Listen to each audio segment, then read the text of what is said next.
Pourquoi Lucifer tenta-t-il de s'approprier le corps de Moïse? Pourquoi le prince des ténèbres quitte-t-il son trône d'ombre pour s'emparer d'une simple dépouille mortelle? Que s'est-il réellement passé sur cette montagne isolée, à l'abri de tout regard humain, quand la terre est devenue silencieuse et que le ciel et l'enfer ont retenu leur souffle? Ce mystère cosmique n'est évoqué que dans un seul verset obscur de la Bible, un passage que peu d'églises osent aborder.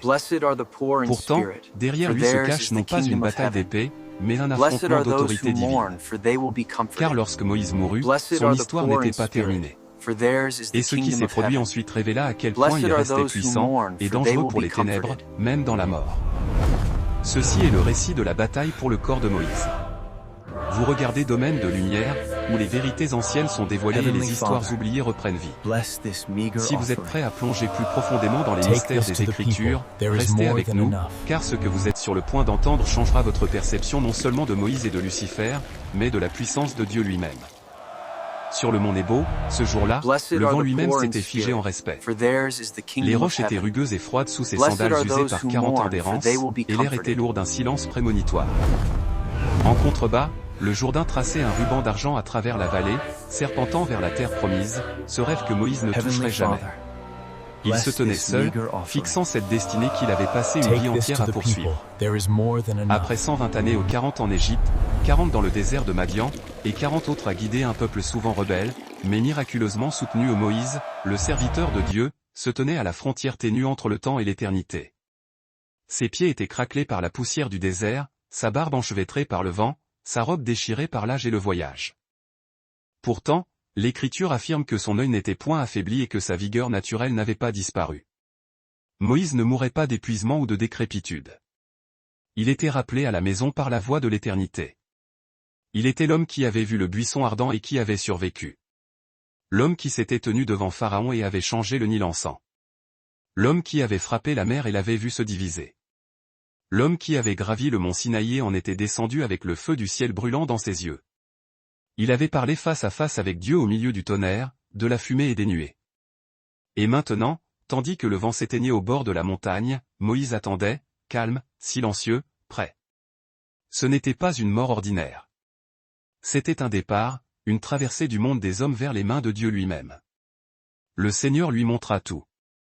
Les collines et les vallées, les villes et les fleuves, la terre riche promise à Abraham, Isaac et Jacob. Voici la terre que j'ai juré de donner à tes pères, dit le Seigneur. Je t'ai permis de la voir de tes yeux, mais tu n'y passeras point. Ce n'était pas de la cruauté, c'était la justice divine. Moïse avait autrefois frappé le rocher dans un accès de colère, déshonorant ainsi Dieu devant le peuple. Il avait mené Israël au seuil de sa destinée, mais il n'y entrerait pas lui-même. Pourtant, même dans le jugement, il y avait la grâce. Car Dieu ne permit pas à son serviteur de mourir comme un homme ordinaire. Il n'y eut pas de prêtre pour l'oindre, pas de famille pour l'enterrer, pas d'encens ni de chants funèbres. Dieu lui-même se fit fossoyeur. La terre s'ouvrit en secret. Les cieux retinrent leur souffle. Dans un instant dérobé aux yeux humains, l'esprit de Moïse fut recueilli, et son corps fut caché. Deutéronome 34, 6 déclare, et il l'enterra dans la vallée, au pays de Moab, vis-à-vis de Beth-péor. Et personne n'a connu son sépulcre jusqu'à ce jour. Pourquoi? Pourquoi Dieu cacherait-il le corps de Moïse, le plus grand prophète d'Israël, celui qui avait parlé à Dieu face à face? Pourquoi pas de sanctuaire? Pourquoi pas de monument? Parce que Dieu ne protégeait pas un souvenir historique. Il protégeait un secret prophétique vital. Et quelqu'un voulait que ce mystère soit exposé. Tandis que le ciel scellait la tombe, l'enfer prit note. Lucifer, jadis l'astre du matin, maintenant le père du mensonge, avait observé Moïse durant toute sa vie. Du panier sur le Nil au désert du Sinaï, jusqu'à cette ultime montagne où il rendit son dernier souffle, Moïse était pour Lucifer une affaire inachevée. Car même dans la mort, Moïse restait une menace pour le royaume des ténèbres. Pourquoi? Parce que Moïse n'est pas mort simplement en tant qu'homme. Il est mort en tant que message. Un message selon lequel, même après l'échec, l'intimité avec Dieu reste possible. Un message selon lequel la loi divine a touché des mains humaines. Un message selon lequel, même dans la mort, ceux qui appartiennent à Dieu demeurent siens. Lucifer ne pouvait tolérer ce message. Il ne pouvait le laisser exister. Il ne pouvait permettre qu'un cadavre prêche la grâce rédemptrice. Il ne pouvait laisser l'ombre de Moïse résonner dans des prophéties qu'il ne comprenait pas encore. Alors il vint, non dans le chagrin, mais dans la fureur, et ce qui se produisit ensuite déclencha l'une des confrontations les plus mystérieuses de toute la création. Une bataille non pas pour des royaumes ou des nations, mais pour les restes d'un seul homme. La vallée était silencieuse. L'air était épais, comme si le temps lui-même s'était arrêté. La première lueur de l'aube n'avait pas encore percé, mais quelque chose de plus sombre que la nuit était déjà descendu. Lucifer s'est matérialisé, non pas avec des chaînes ou des flammes, mais drapé dans une majesté terrible et déchue. Il se déplaçait dans le royaume invisible comme une tempête enveloppée de silence. L'air devint plus froid à chaque pas. Même les oiseaux s'enfuirent. Il ne chercha pas au hasard. Il savait déjà où le corps reposait. La vallée que Dieu lui-même avait scellée aux yeux des hommes était maintenant violée par celui qui avait jadis marché parmi les pierres de feu. Celui qui s'était tenu devant le trône de Dieu et était tombé comme l'éclair lorsque l'orgueil l'avait consumé. Maintenant, ce cœur déchu pulsait d'une seule obsession, s'approprier le corps. Pour Lucifer, il ne s'agissait pas de chair ou d'os. Il s'agissait d'autorité, de possession, de levier spirituel. S'il pouvait toucher ce que Dieu avait enterré, il pourrait corrompre ce que Dieu avait consacré. Il pourrait exhiber le cadavre devant Israël, déclencher l'idolâtrie, transformer la révérence en religion. Il pourrait dénaturer l'héritage de Moïse, faire de la loi une arme de servitude et de la foi une chaîne. Ce n'était pas un vol, c'était un sabotage stratégique. Lucifer se tenait au-dessus du sol silencieux, levant sa main d'ombre vers la tombe. Mais avant que ses doigts puissent franchir le voile, quelque chose changea. L'air trembla, non pas de tonnerre ni de feu, mais d'une autorité pure. Michael, l'archange du ciel, descendit. Son armure scintillait d'un feu céleste. Son visage brillait comme l'éclair. Pourtant, il ne vint pas avec une épée tirée ou un cri de guerre. Il vint dans le silence, et le silence lui-même devint puissance. Il se posta entre Lucifer et la tombe cachée. La voix de l'ombre brisa le calme, suave, froide et venimeuse. « Ce corps est à moi, dit-il. Il a échoué. Il a désobéi. Il appartient à la mort, et la mort est mon domaine. » Mais Michael ne discuta pas. Il ne défendit pas la fidélité de Moïse ni n'énuméra ses miracles. Il n'éleva même pas la voix. Il dit simplement. « Que le Seigneur te réprimande. » C'était tout. Pas d'épée, pas de débat théologique, pas de lutte physique. Juste une phrase, un décret soutenu par le poids absolu du trône céleste. Lucifer recula, non devant la force de Michael, mais devant l'autorité divine derrière ses paroles.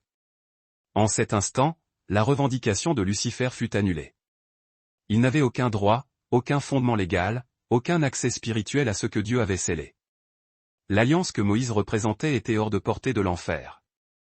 Enragé, Lucifer s'évanouit dans les ombres, et Michael resta, montant la garde sur ce que le ciel avait caché. Car même dans la mort, Moïse était encore une arme de Dieu. Lucifer n'est pas venu pour tous les prophètes qui sont morts. Il n'a pas tenté de s'emparer des os de Joseph lorsqu'ils ont été transportés hors d'Égypte. Il n'est pas apparu lorsqu'Élie fut emporté par le feu. Il n'a pas veillé sur la tombe de David ou la sépulture d'Ésaïe.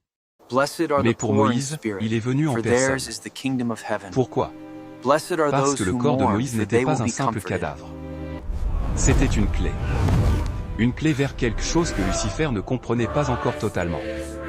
Même dans tout son orgueil, il y avait des vérités qu'il craignait. Et Moïse les incarnait toutes. Premièrement, Moïse était le fondement de l'alliance de Dieu avec l'humanité. Il n'était pas seulement un prophète. Il était celui par qui Dieu avait écrit sa loi. Moïse porta les tables gravées par la main même de Dieu. Il écrivit la Torah, les 5 premiers livres qui définissent le péché, la justice et la sainteté. Par Moïse, l'humanité apprit ce que signifiait la droiture et à quel point elle avait désespérément besoin de la grâce. Lucifer savait que s'il pouvait déformer l'héritage de Moïse, il pourrait pervertir la loi elle-même. Il pouvait la transformer d'une révélation en une religion de contrainte, d'une direction en une culpabilité écrasante. S'il pouvait mettre la main sur le corps de Moïse, il pourrait transformer la vénération des Israélites en obsession, leur mémoire en idolâtrie, leur foi en esclavage rituel. Il aurait pu bâtir un culte autour de la dépouille et les détourner du Dieu vivant. Deuxièmement, le corps de Moïse portait encore la marque de la gloire divine. Lucifer craignait cela. Il se souvenait du jour où Moïse était descendu du mont Sinaï, son visage rayonnant si brillamment du reflet de la présence de Dieu que le peuple l'avait supplié de porter un voile. Cette gloire terrifiait l'enfer, car elle était la preuve que l'humanité déchue pouvait se tenir en présence de Dieu et vivre. La chair de Moïse avait été touchée par la sainteté. Même si l'éclat s'était estompé, des traces de cette rencontre pouvaient subsister. Et s'il restait le moindre vestige de cette lumière divine, Lucifer tenterait de le souiller. Il a toujours haï ceux qui portent le reflet de Dieu. Il a cherché à corrompre Ève, à souiller Caïn, à tordre Judas, chaque vaisseau qui portait autrefois le souffle du ciel. S'il pouvait contaminer le corps de Moïse, il se moquerait de l'idée même que l'humanité déchue puisse être rachetée. Troisièmement, et peut-être le plus mystérieux de tout, Lucifer savait que Moïse était destiné à se relever. Il avait lu les prophéties. Il avait vu les schémas. Des siècles plus tard, Moïse se tiendrait aux côtés d'Élie sur le mont de la Transfiguration, parlant avec Jésus de son sacrifice à venir. L'histoire de Moïse n'était pas finie. Sa présence marquerait la rencontre de la loi et de la grâce en un moment unique et radieux. Lucifer voulait empêcher cela. S'il pouvait corrompre le corps avant ce temps, il pourrait souiller le symbole, perturber la prophétie, interférer avec le plan de rédemption en cours. Il ne cherchait pas des os. Il cherchait une destinée. Voilà pourquoi Dieu envoya Michael, le prince guerrier du ciel, non pas une armée, non pas une foule d'anges, juste un seul. Parce qu'un seul suffisait. Michael n'est pas décrit dans l'écriture comme doux ou poétique. Il n'apparaît que lorsque le ciel est directement défié. Dans le livre de Daniel, lorsque les puissances démoniaques retardaient les réponses à la prière, c'est Michael qui vint aider le messager angélique. Dans l'Apocalypse, c'est Michael et ses anges qui combattent contre le dragon, le jetant, lui et ses hôtes, hors du ciel. Michael incarne l'exécution divine, l'application de l'autorité du ciel contre la rébellion. Lorsque Lucifer s'approcha du corps de Moïse, ce ne fut pas un duel de force brute. C'était un procès de souveraineté. Lucifer présenta sa revendication. Mais Michael apporta un verdict, que le Seigneur te réprimande. Ce n'était pas seulement une réprimande. C'était un rejet légal. Le ciel avait parlé. L'affaire était classée. Pourquoi Michael n'a-t-il pas argumenté, expliqué ou contre-attaqué? Parce qu'il comprenait la hiérarchie. Même en tant que l'un des êtres les plus puissants du ciel, Michael savait que son autorité était déléguée, non auto-déclarée. Il n'a pas dit « je te réprimande ». Il a dit « le Seigneur te réprimande ». Cette unique distinction séparait l'obéissance de l'orgueil, la loyauté de la rébellion. Lucifer crut autrefois pouvoir agir par sa propre puissance. Michael n'a jamais commis cette erreur. C'est ce qui le rendait inébranlable. Il ne parlait pas par émotion, mais par ordre divin. Sa force résidait dans sa soumission. Lucifer, cependant, se nourrit du chaos. Il tord ce qui est saint, confond ce qui est pur, corrompt ce qui est vrai. C'est pourquoi il déteste Michael. Parce que Michael représente tout ce qu'il a perdu, l'autorité par l'obéissance, la puissance par l'humilité, la gloire par l'abandon. Leur inimitié n'est pas nouvelle.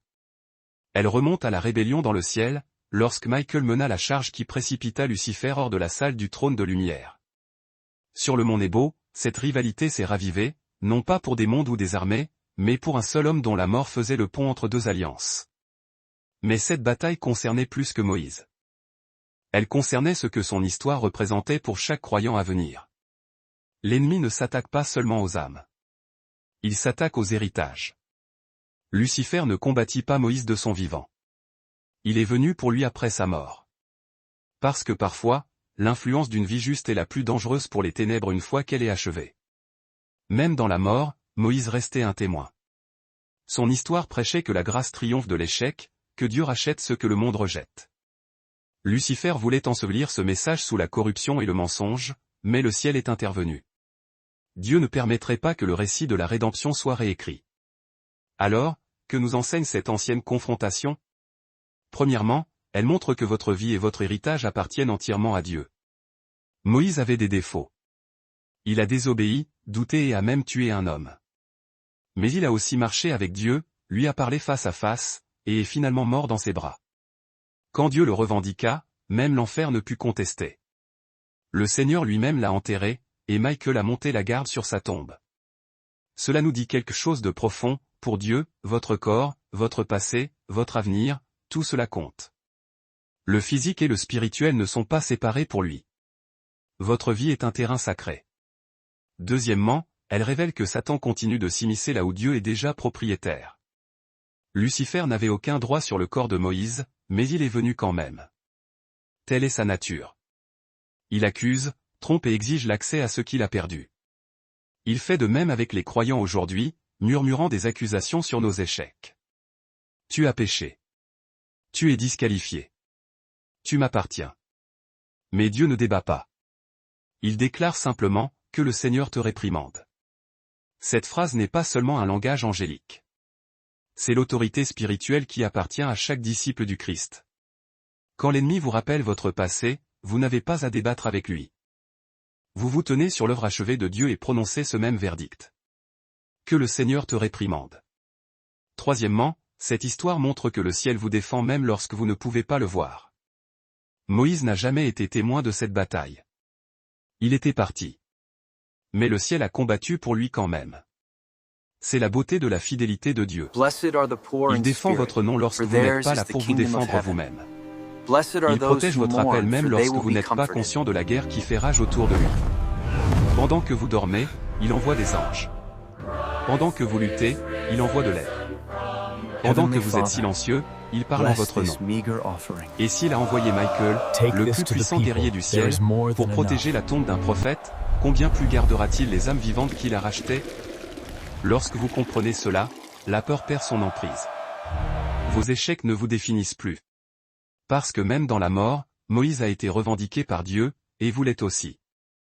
Alors, que s'est-il réellement passé ce jour-là sur le mont Nebo lorsque Lucifer a tenté de revendiquer ce qui ne lui appartenait pas? C'était plus qu'une bataille pour un corps. C'était une déclaration de propriété, un choc entre l'autorité et la rébellion, un témoignage que les promesses de Dieu ne s'arrêtent pas à la tombe. Moïse avait péché, mais il avait marché avec Dieu. Et même dans la mort, il n'a pas été abandonné. Les accusations de Lucifer se sont évanouies face à une seule phrase. Que le Seigneur te réprimande. C'est la grâce en action. C'est la puissance de l'alliance. C'est la vérité qui fait trembler l'enfer lui-même. Parce que lorsque Dieu revendique une vie, aucune ténèbre, aucune accusation, aucun ange déchu ne peut la reprendre. Lorsque nous contemplons cette scène, la montagne silencieuse, la tombe cachée, l'affrontement entre Michael et Lucifer, il devient clair que cela n'a jamais concerné uniquement Moïse. Il s'agissait de l'autorité de la propriété de Dieu. Il s'agissait de la vérité éternelle que ce que Dieu a réclamé demeure sien. Au-delà du péché, au-delà de la mort, au-delà de la portée de l'enfer, la mort de Moïse est devenue une déclaration divine. Ce qui m'appartient ne peut être pris. Lucifer a perdu plus qu'une bataille ce jour-là. Il a perdu son droit de réécrire l'histoire, car s'il ne pouvait pas souiller Moïse, il ne pouvait pas corrompre le message que Moïse portait.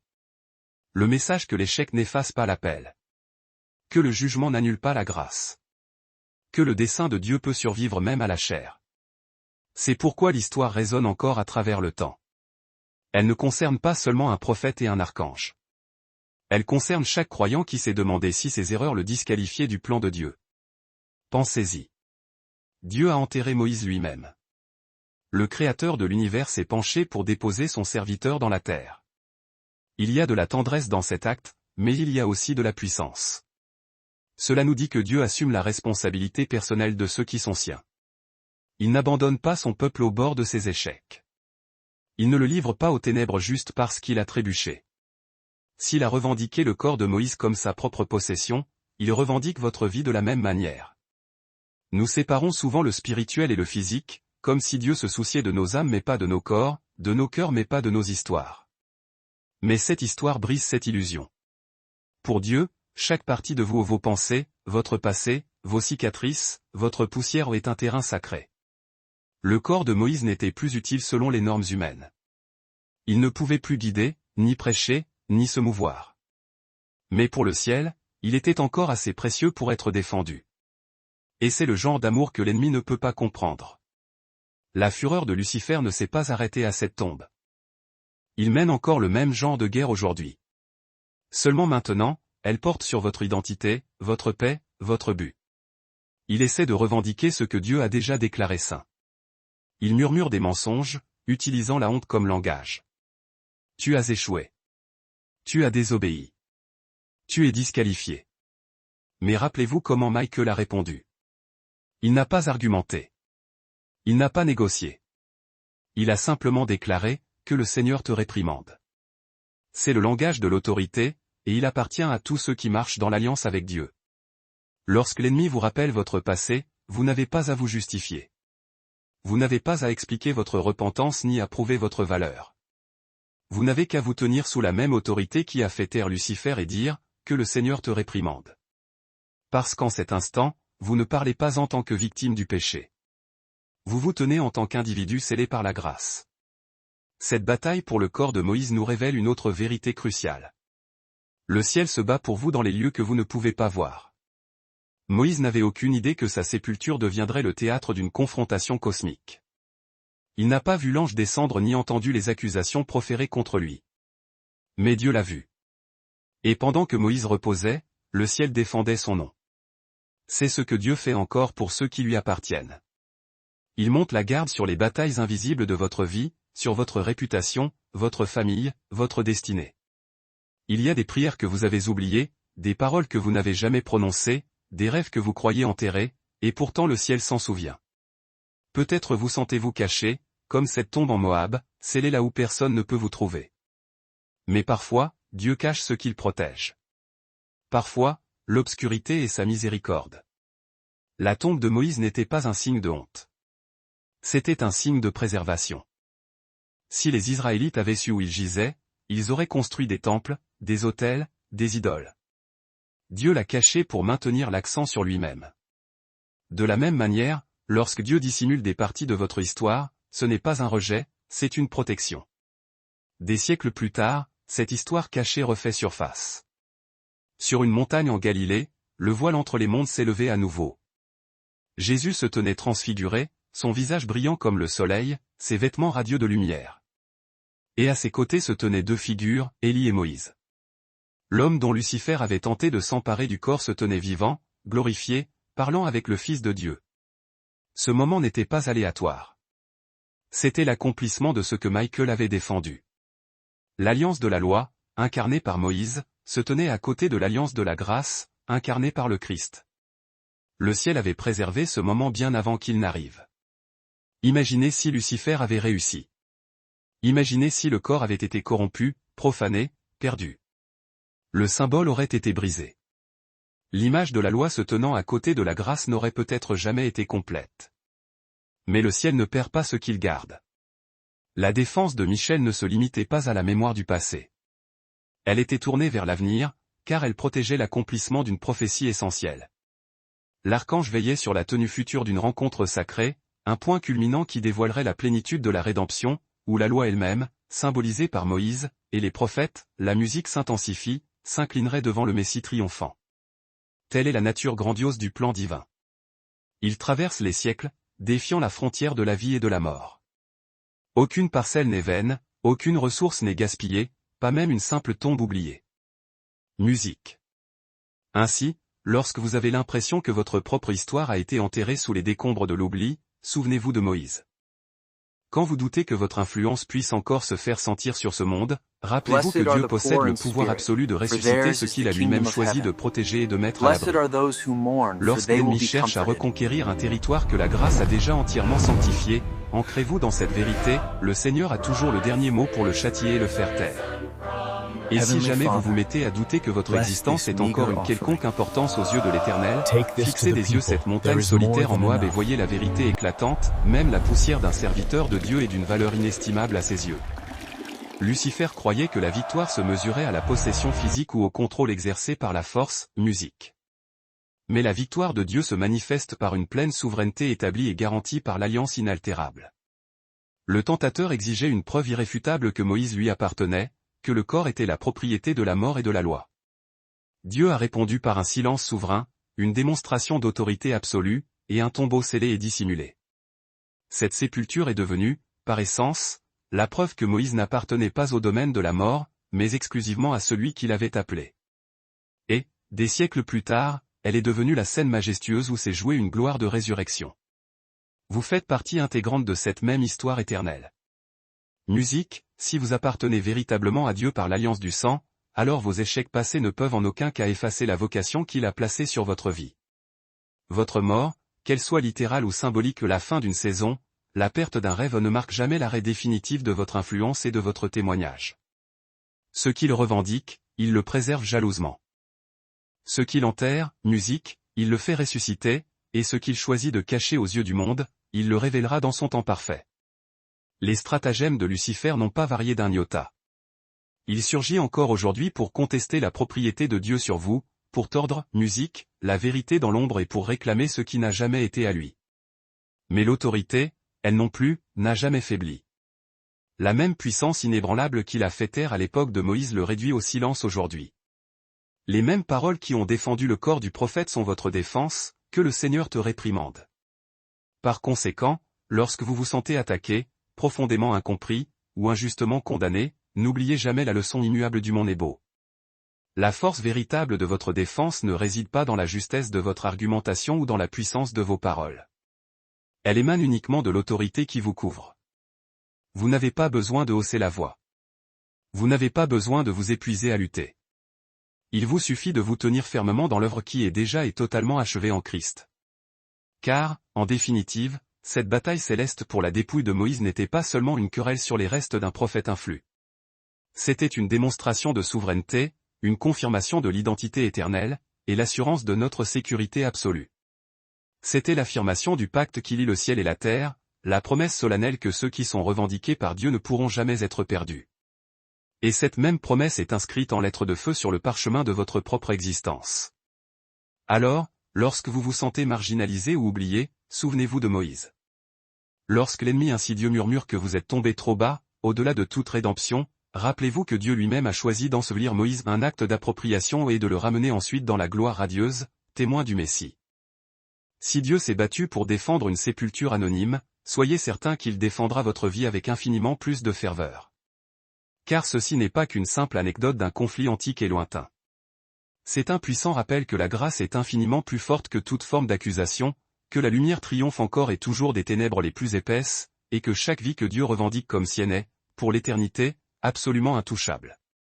C'est là le mystère céleste auquel les anges ont assisté avec crainte. C'est la vérité qui a réduit Lucifer au silence. C'est l'espérance inébranlable qui soutient chaque croyant qui ose placer sa confiance entre les mains qui ont enseveli Moïse. Ce sont ces mêmes mains qui, aujourd'hui, vous soutiennent. Vous avez suivi Royaume de Lumière, là où les récits oubliés de l'Écriture révèlent des vérités éternelles et fondamentales. Si ce message a éveillé quelque chose de profond en vous, nous vous encourageons à le partager, à vous abonner, et à rester avec nous tandis que nous continuons de dévoiler les merveilles cachées des Écritures. La guerre entre la lumière et les ténèbres n'est pas terminée. Musique, elle se déroule encore sous nos yeux, et vous, à l'instant même, vous y jouez un rôle crucial.